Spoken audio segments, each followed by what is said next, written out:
R C B women's ಟೀಮ್ನ ಸತತ 2 ಮ್ಯಾಚ್ಗಳ ಜಯಕ್ಕೆ ನಿಧಾನವಾಗಿ break ಹಾಕಿದಂತಹ ತಂಡ ಮುಂಬೈ ಇಂಡಿಯನ್ಸ್ ವುಮೆನ್ಸ್ ಟೀಮ್. ನಮಸ್ಕಾರ ಎಲ್ಲರಿಗೆ, ಸತ್ಯನಾರಾಯಣ ಮಾತಾಡ್ತಾ ಇರೋದು. ಕುಶಲವೇ, ಕ್ಷೇಮವೇ, ಸೌಖ್ಯ ವೈ. Welcome back to Ganesh Karan cricket talks YouTube channel. ನಿನ್ನೆ ಮ್ಯಾಚ್ ಇತ್ತಲ್ಲ, R C B women's versus Mumbai Indians women's.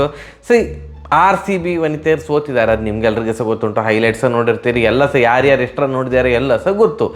ಏನು ಹೇಳ್ಬೋದು ಈ ಮ್ಯಾಚಿನ ಬಗ್ಗೆ ಅಂತಂದರೆ, ಮ್ಯಾಚ್ ಸೋತ ಕೂಡಲೇ ಯೂಶ್ವಲಿ ನಾವು ಜಾಸ್ತಿ ರಿಯಾಕ್ಟ್ ಮಾಡ್ತಿಲ್ಲ, ಎಂಥ ಸಾಮಾರೆ ಹಾಗೆ ಹೀಗೆ ಅಂತ. ಬಟ್ ಈ ಮ್ಯಾಚ್ ನೋಡಿದಾಗ ನನಗೆ ಅನಿಸಿದ್ದೇನು ಅಂತಂದರೆ, ಎರಡು ಟೀಮ್ಸ್ ಚಂದ ಮಾಡಿ ಆಡಿದ್ದಾರೆ. ಓಕೆ, ಒಂದು 51-49 ಅಂತ ಹೇಳ್ಬೋದು. 51% ಮುಂಬೈ, 49% ಆರ್ ಸಿ ಬಿ ಅಂತ ಹೇಳ್ಬೋದು. ಯಾಕಂತಂದರೆ ನೆಕ್ ಟು ನೆಕ್ ಇತ್ತು ಆಲ್ಮೋಸ್ಟ್. ಎರಡು ತಂಡದಲ್ಲಿ ಸಹ ಪರ್ಫಾರ್ಮೆನ್ಸ್ ವೈಸ್ ನೋಡಿದರೆ, ಅಲ್ಲಿ ಯಾರಾದ್ರೂ ಒಬ್ರು ಆಡಿದರೆ ಇಲ್ಲಿ ಒಬ್ರು ಆಡಿರ್ತಾರೆ, ಇಲ್ಲಿ ಚಂದ ಮಾಡಿ ಬಾಲ್ ಹಾಕಿದರೆ ಅಲ್ಲಿ ಚಂದ ಮಾಡಿ ಯಾರೊಬ್ರು ಬಾಲ್ ಹಾಕಿರ್ತಾರೆ, ಇಲ್ಲಿ ಡಬ್ಬ ಥರ ಬೌಲಿಂಗ್ ಹಾಕಿದರೆ ಅಲ್ಲಿ ಸಹ ಯಾರೊಬ್ರು ಡಬ್ಬ ಥರ ಬೌಲಿಂಗ್ ಹಾಕಿರ್ತಾರೆ. Just here and there, just matter of ಒಂದು 5-10 ರನ್ಸಿಂದ ಅಥವಾ ಒಂದು 5 ರನ್ಸಿಂದ ಆರ್ ಸಿ ಬಿ ಸೋತರು ಅಂತ ಹೇಳ್ಬೋದು. ಫಸ್ಟ್ ಬ್ಯಾಟಿಂಗ್ ಮಾಡಿದಂಥ ಆರ್ ಸಿ ಬಿ ಪವರ್ ಪ್ಲೇಲಿ ದುರ್ರ ಅಂತ ರನ್ ಬರ್ತಾಯಿತ್ತು, ಆಲ್ಮೋಸ್ಟ್ 10 ರನ್ಸ್ ಪರ್ ಓವರಲ್ಲಿ. ಸ್ಮೃತಿ ಮಂದನ ಅಂತ ಹೊಡೆಯುವಾಗ ಕ್ಯಾ ಬಾತ್ ಹೇ ಅಂತ ಅನ್ನಿಸ್ತಾ ಇತ್ತು. 13 ಬಾಲಿಗೆ ಅವರು 26 ರನ್ ಹೊಡೆದು ಔಟ್ ಆದರು. ಬಟ್ ಅವರ ಜೊತೆಗೆ ಇನ್ನಿಬ್ಬರು ವಾಪಸ್ ಹಾಗೆ ಹಿಂದೋದ್ರು. ಯಾರಂತಂದರೆ, ಒಂದು ವೈಟ್ ಹಾಜ್ ಅವರು 9 ರನ್ ಹೊಡೆದು ಔಟ್ ಆದರು. ಮತ್ತು ರಾಘವಿ ಬಿಸ್ಟ್ ಅವರು ಔಟ್ ಆದದ್ದು ನೋಡಿ ನನಗೆ ಸ್ವಲ್ಪ ನೋಡಿ, ಪವರ್ ಪ್ಲೇಯಲ್ಲಿ 30 yards ಹೊರಗಡೆ ಇಬ್ಬರು ಫೀಲ್ಡರ್ಸ್ ಇರ್ಬೋದು. ಈಗ ಪವರ್ ಪ್ಲೇ ಆದಮೇಲೆ ಬೌಂಡ್ರಿ ಲೈನಲ್ಲಿ ಕ್ಯಾಚ್ ಕೊಟ್ಟು ಹೋದರೆ ಓಕೆ, ಏನೋ ಒಂದು ಎಕ್ಸ್ಕ್ಯೂಸ್ ಉಂಟು, ಒಂದು 5 ಜನ ಫೀಲ್ಡರ್ಸ್ ಹೊರಗಡೆ ಇರ್ತಾರೆ, ಸೊ ಏನೋ ಒಂದು ನಿಮ್ಮದು ಕ್ಯಾಲ್ಕುಲೇಷನ್ ಎರರ್ ಆಗಿ ಕೈಗೆ ಕೊಟ್ಟು ಔಟ್ ಆಗಿದ್ದೀರಿ ಅಂತ. ಬಟ್ ನೀವು ಪವರ್ ಪ್ಲೇಯಲ್ಲಿ ಇಬ್ಬರೇ ಫೀಲ್ಡರ್ ಹೊರಗಡೆ ಇರೋದು, ಆ ಇಬ್ಬರು ಫೀಲ್ಡರಲ್ಲಿ ಒಬ್ಬರನ್ನು ಹುಡುಕಿ ಅವರ ಕೈಗೆ ಕ್ಯಾಚ್ ಕೊಟ್ಟಾಗ ಎಂಥ ಫೀಲ್ಡ್ ಪ್ಲೇಸ್ಮೆಂಟ್ ಅವೇರ್ನೆಸ್ ಇರಲಿಲ್ವ, ಅಲ್ಲಿ ಫೀಲ್ಡರ್ ಇದ್ದಾರೆ ಅಂತ ಗೊತ್ತಿರಲಿಲ್ವ ಅಂತ ಅನಿಸೋದಂತೂ ಹೌದು. ಸೊ ಪವರ್ ಪ್ಲೇ ಮುಗಿದ್ರೊಳಗಡೆ 3 ವಿಕೆಟ್ ಹೋಯಿತು. ಮತ್ತು 7 ಓವರ್ ಅಂದರೆ ಪವರ್ ಪ್ಲೇ ಆಗಿ ಇನ್ನೊಂದು ಓವರ್, 7ನೇ ಓವರ್ ಆಗುವಾಗ ಇವರು ಕನ್ನಿಕಾ ಆಹುಜಾ ಕೂಡ ಔಟ್ ಆಗಿದ್ರು. ಸೊ 57ಕ್ಕೆ 4 ವಿಕೆಟ್ ಅಲ್ಲಿಯೇ ಹೋಗಿ ಆಯಿತು. ಆ ಕಡೆಯಿಂದ ಪೆರ್ರಿ ಇದ್ದಾರೆ. ಮತ್ತು ಮುಳುಗ್ತಾ ಇರುವಂಥ ಹಡಗನಿಗೆ ಸ್ವಲ್ಪ ಎತ್ತುವಂಥ ಕೆಲಸವನ್ನು ವಿಕೆಟ್ ಕೀಪರ್ ರಿಚಾ ಘೋಷ್ ಮತ್ತು ಪೆರ್ರಿ ಸೇರಿಕೊಂಡು ಮಾಡಲಿಕ್ಕೆ ಮುಂದಾದರು.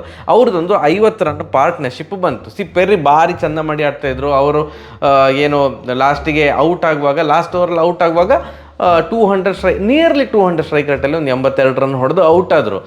ಈ ಕಡೆ ರಿಚಾ ಘೋಷ್ ಅವರು ಏನು 50 ರನ್ ಪಾರ್ಟ್ನರ್ಶಿಪ್ ಅಂತಲ್ಲ, ಪೆರ್ರಿ ಅವ್ರ ಜೊತೆ 57ರಿಂದ 107 ತನಕ ಬೆಳೆಯಿತು. ಸೊ ಆವಾಗ ಅವರು ಸ್ವಲ್ಪ ಒಂದು ಆ್ಯಂಕರ್ ಇನ್ನಿಂಗ್ಸ್ ಅಂತ ಹೇಳ್ಬೋದು. ಯಾಕಂತಂದರೆ ಬಂದ ಕೂಡಲೇ ದಡಬಡ ಅಂತ ಹೊಡಿಲಿಕ್ಕಾಗೋದಿಲ್ಲ, ಯಾಕಂದರೆ 7 ಓವರಲ್ಲೇ 4 ವಿಕೆಟ್ ಬಿದ್ದಿದೆ ಅನ್ನುವಂಥ ಒಂದು ಪ್ರೆಷರ್ ಸಿಚುವೇಶನ್ನು. ಸೊ ಅವರೊಂದು ಸ್ವಲ್ಪ ಟೈಮ್ ತಗೊಂಡು ಇನ್ನೇನು ಓಪನ್ ಅಪ್ ಆಗಬೇಕು, ಗೇರನ್ನು ಚೇಂಜ್ ಮಾಡಬೇಕು ಅನ್ನುವ ಕರೆಕ್ಟ್ ಟೈಮಿಗೆ, ಅಂದರೆ ಮುಂಬೈಗೆ ಕರೆಕ್ಟ್ ಟೈಮ್, ನಮಗೆ ಒಂಥರ ರಾಂಗ್ ಟೈಮಿಗೆ ಅವರು ಔಟ್ ಆದರು. ಸೊ ಆದ್ದರಿಂದ ಇನ್ನೊಂಚೂರು ಬ್ರೇಕ್ ಬಿತ್ತು.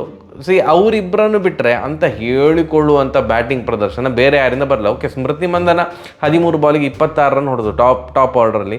ಬಟ್ ಬೇರೆ ಯಾರು ಕೂಡ ಅಂಥದ್ದೇನು ಕಿತ್ತು ದಬಾಕಲಿಲ್ಲ. ಸೊ ಆದ್ದರಿಂದ R C B women's team 167ಕ್ಕೆ ಒಂದು ಮುಂಬೈ ಇಂಡಿಯನ್ಸ್ ವಿರುದ್ಧ ಓಕೆ ಒಂದು ಸಮಾಧಾನ ಪಟ್ಕೊಳ್ಬೇಕಾಯಿತು.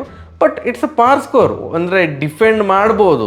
ಇದು ಸ್ವಲ್ಪ ಚೆಂದ ಮಾಡಿ ಬಾಲ್ ಹಾಕಿದರೆ ಡಿಫೆಂಡ್ ಮಾಡ್ಬೋದು. ನಾವು ಯಾರ ಮೇಲೆ ನಂಬಿಕೆ ಇಟ್ಟದಾಗಿತ್ತು, ಫಸ್ಟ್ 2 ಮ್ಯಾಚಲ್ಲಿ ಪವರ್ ಪ್ಲೇಯಲ್ಲಿ ವಿಕೆಟ್ ತೆಗಿತಾ ಇದ್ದಂತಹ ಬೌಲರ್ ಸ್ವಲ್ಪ ಭುವನೇಶ್ವರ್ ಕುಮಾರ್ ಥರ ಸ್ವಿಂಗ್ ಎಲ್ಲ ಇರುವಂಥ ನಮ್ಮ ರೇಣುಕಾ ಸಿಂಗ್ ಮೇಲೆ ಭಾರಿ ನಮ್ಮದೊಂದು ಒಲವಿತ್ತು. 1-2 ವಿಕೆಟ್ ತೆಗ್ಬೋದು ಅಥವಾ ಕಂಟ್ರೋಲ್ ಮಾಡ್ಬೋದು. ಯಾವಾಗ ಅವರು ಹೊಡಿಸ್ಕೊಳ್ಳಿಕ್ಕೆ ಸ್ಟಾರ್ಟ್ ಮಾಡಿದಾರಲ್ಲ, ಆಗ ಒಂಥರ ಬ್ಯಾಕ್ ಫುಟ್ ಬಂದಾಗ ಆರ್ ಸಿ ಬಿ ವುಮೆನ್ಸ್ ಟೀಮ್ಗೆ ವಿಕೆಟ್ ಬೀಳ್ತಾ ಇತ್ತು. ಮ್ಯಾಥ್ಯೂಸ್ ಅವರು ಔಟ್ ಆದರು, ಯಸ್ಟಿಕ್ ಅವರು ಔಟ್ ಆದರು.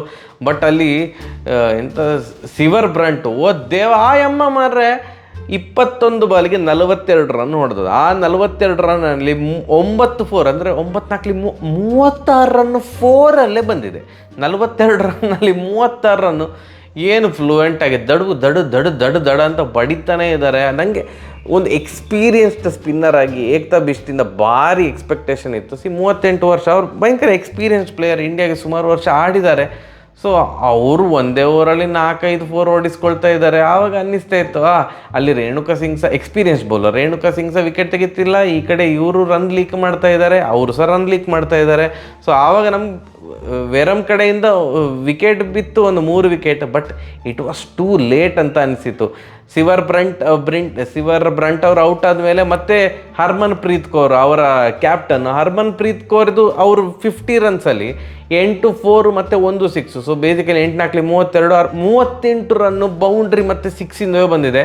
1 6 ಸ್ಲಾಗ್ ಸ್ವೀಪ್, ಅವ್ರದ್ದು ಏನು ಫೇವ್ರೆಟ್ ಶಾಟ್ ಉಂಟಲ್ಲ, ಆಫ್ ಸೈಡ್ ಬಾಲನ್ನು ಲೆಗ್ ಸೈಡ್ ಮಿಡ್ ವಿಕೆಟ್ ರೀಜನ್ಗೆ ಧಡಾರ್ ಅಂತ ಒಂದು 6 ಹೊಡಿತು. ಅದು ಬಿಟ್ಟರೆ ಮೆಜಾರಿಟಿ ಆಫ್ ದ ಫೋರ್ಸು ಏನು ಡಿಲೈಟ್ಫುಲ್ ಅಂತಂದರೆ ಮಾರೆ, ಸೀರಿಯಸ್ಲಿ ಪಾಯಿಂಟ್ ರೀಜನಿಂದ ಗಲ್ಲಿ ರೀಜನಿಂದ ಆ ಗ್ಯಾಪಲ್ಲಿ ಸೋ ಗುಡ್. ನಿಮಗೆ ಪುರ್ಸೊತ್ತಿದ್ರೆ ಎಲ್ಲಾರು ಮತ್ತೆ ಪುನಃ ಹೈಲೈಟ್ಸ್ ಎಲ್ಲಾರು ನೋಡಿ, ಎಲ್ಲ ಫೋರ್ಸ್ ಕವರ್ ಮಾಡಿರ್ಬೋದು. ಅದರಲ್ಲಿ ಸಿಕ್ಕಾಪಟ್ಟೆ ಚಂದ ಇತ್ತು ಮಾರ ಅವ್ರದ್ದು ಲೇಟ್ ಕಟ್ ಶಾರ್ಟ್ಸ್ ಎಲ್ಲ. ಏನು ಪ್ರಿಸಿಷನ್ ಗೊತ್ತಲ್ಲ, ಭಾರಿ ಚಂದದ ಆಟ ಹರ್ಮನ್ ಪ್ರೀತ್ ಕೌರ್ ಅವರು 50 ರನ್ ಹೊಡೆದು ಔಟ್ ಆದರು.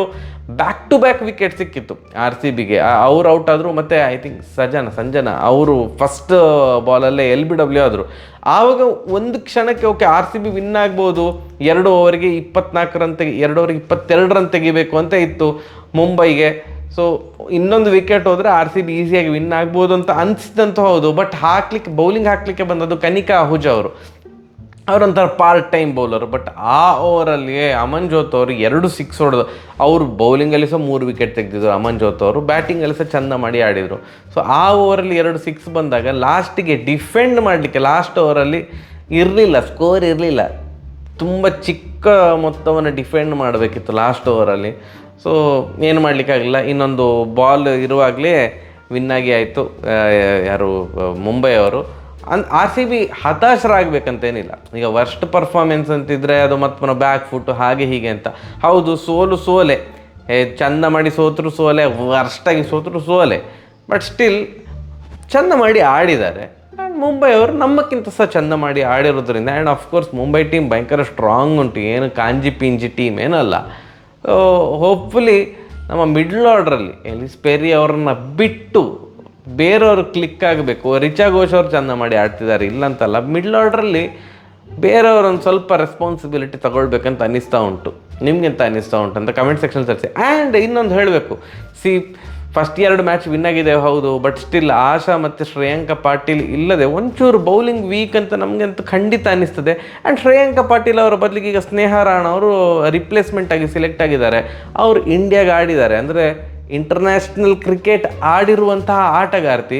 ಅವರನ್ನು ಯಾಕೆ ಬೆಂಚಲ್ಲಿ ಕೂರಿಸಿದ್ದಾರೆ? ಮೇ ಬಿ ಏಕ್ತಾ ಬಿಶ್ ಬದಲು ನೆಕ್ಸ್ಟ್ ಮ್ಯಾಚಲ್ಲಿ ಸ್ನೇಹಾ ರಾಣಾ ಅವರಿಗೆ ಅವಕಾಶ ಕೊಡ್ಬೋದಾ? ಆ್ಯಂಡ್ ಅವರು ಸ್ವಲ್ಪ ಬ್ಯಾಟಿಂಗ್ ಕೂಡ ಮಾಡ್ತಾರೆ, ಬ್ಯಾಟಿಂಗ್ ಕೆಪಬಿಲಿಟಿ ಉಂಟು. ಸೊ ಆದ್ದರಿಂದ ಗೋಯಿಂಗ್ ಫಾರ್ವರ್ಡ್ ನೆಕ್ಸ್ಟ್ ಮ್ಯಾಚಲ್ಲಿ ಸ್ವಲ್ಪ ಬದಲಾವಣೆ RCB ಮಾಡಿಕೊಳ್ಬೇಕು ಅನ್ನೋದು ನನ್ನ ಅಭಿಪ್ರಾಯ. ನಿಮಗೇನು ಅನ್ನಿಸ್ತದೆ ಅಂತ ಕಮೆಂಟ್ ಸೆಕ್ಷನಲ್ಲಿ ತಿಳಿಸಿ. ಸರಿಯಾಗಿ ಬರುವ ನಮಸ್ಕಾರ.